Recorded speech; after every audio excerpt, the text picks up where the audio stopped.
Sugar के बीमारी, शक्कर का बीमारी और घुटने का नहीं तो हड्डी का दर्द जो हमेशा अपने को तकलीफ हो सकता है।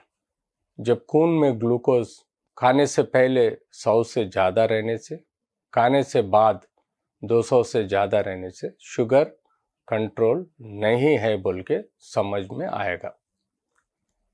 जब शुगर ज़्यादा ग्लूकोज के रीत में अगर खून में बहता है, वो अपने बदन में है कण को नाशन करने का आवश्यक है। खून में जब ग्लूकोज ज़्यादा भी रहे या कम भी रहे तो अपना बदन में करोड़ों कणों को नाशन करने का आवश्यक है। हड्डी नहीं तो जॉइंट में जब कुछ इन्फेक्शन सोर्स रहेगा, समझो वो वायरस, बैक्टीरिया, फंगस समझो, वो ये ग्लूकोज ज़्यादा रहने से वो बीमारी और फैलने का चांस है। उससे जो घुटने में नहीं तो हड्डी में पीप बन के क्रोनिक ऑस्टियोमाइलिटिस बन के तकलीफ ज़्यादा करने का चांसेस बहुत रहता। तो मेरा कहने का मतलब, अपने को बदन में खून में जो शुगर लेवल्स, ग्लूकोज लेवल्स हमेशा कंट्रोल में रखना। खाने के पहले 100 के अंदर, खाने के बाद 200 के अंदर अगर अपना खून में ग्लूकोज लेवल्स मेंटेन करे तो अपने को बदन में है करोड़ों कणों को तकलीफ नहीं आएगा। वैसे ही हड्डी और घुटने में समझो अगर शुगर कंट्रोल नहीं रहा तो वो हड्डी के अंदर जो कण रहता, जो सेल्स रहता, वो इन्फेक्शन बढ़ाने का चांसेस रहता, सेप्सिस बनने का चांसेस रहता, पीप भी बढ़ने का चांसेस रहता। उसको हम एक्यूट एंड क्रोनिक ऑस्टियोमाइलिटिस बोलते। उसके साथ साथ जब कण के ऊपर ग्लूकोज का असर ज़्यादा पड़ेगा तब हड्डियों में कमज़ोरी महसूस होने का चांस है और वो कण ठीक से काम नहीं करेगा।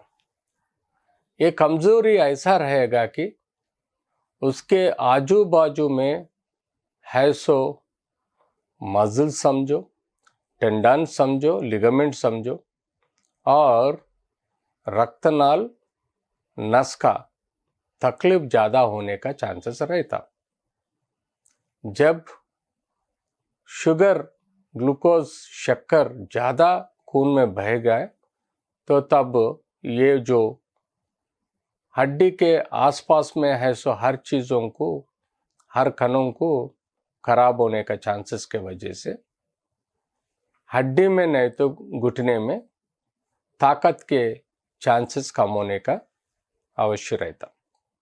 तो मेरा बोलने का कहना है, हमेशा बॉडी में शुगर, शक्कर का ग्लूकोज लेवल्स नॉर्मल लिमिट्स में मेंटेन करना बहुत ज़रूरी है।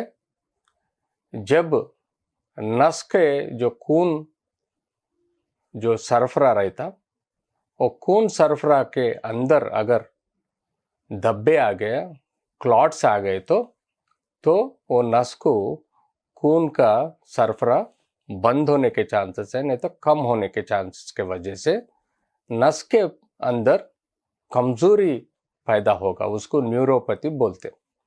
जब न्यूरोपैथी डेवलप हुआ तो जो हड्डी और घुटने के आसपास में है सो मसल्स, टेंडन्स और लिगामेंट्स ठीक से काम नहीं करेगा, क्योंकि नस का कमजोरी के वजह से हड्डी के आसपास है सो मसल्स, टेंडन्स, लिगामेंट्स भी उसके ताकत कम होने का चांसेस रहता। उसके साथ साथ हड्डी में और घुटने में जब गड्ढे बने तो, नहीं तो कैंसर गड्ढे बने, नहीं तो ऑर्डिनरी गड्ढे बने तो तब ये शक्कर का बीमारी ज़्यादा होने से उनको वो गड्ढे बहुत कमज़ोर होके टूटने के चांसेस रहता, उसको अपन पैथोलॉजिकल फ्रैक्चर बोलते।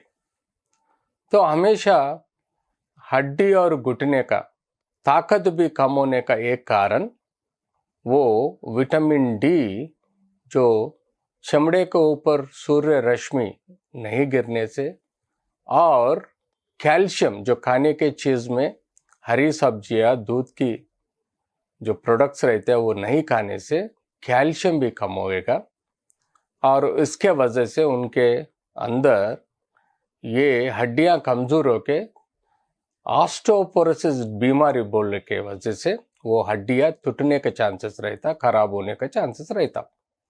इस हिसाब से हमेशा अपन सोचना चाहिए कि ये जो तकलीफ अपने को पैदा होने से भी समझो, अगर बच्चों में जुवेनाइल डायबिटीज़ आए, इंसुलिन डिपेंडेंट डायबिटीज़ बोलते, बड़ों में डायबिटीज़ इंड्यूस्ड और non insulin dependent diabetes mellitus बोलते।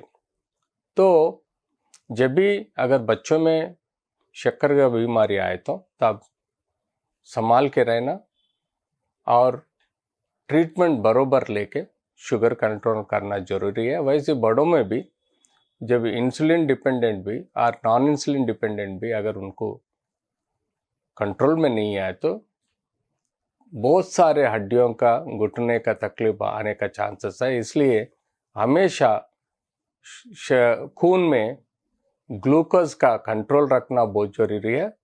उसके वजह से अपने को कोई भी तकलीफ नहीं आने के चांसेस रहते हैं।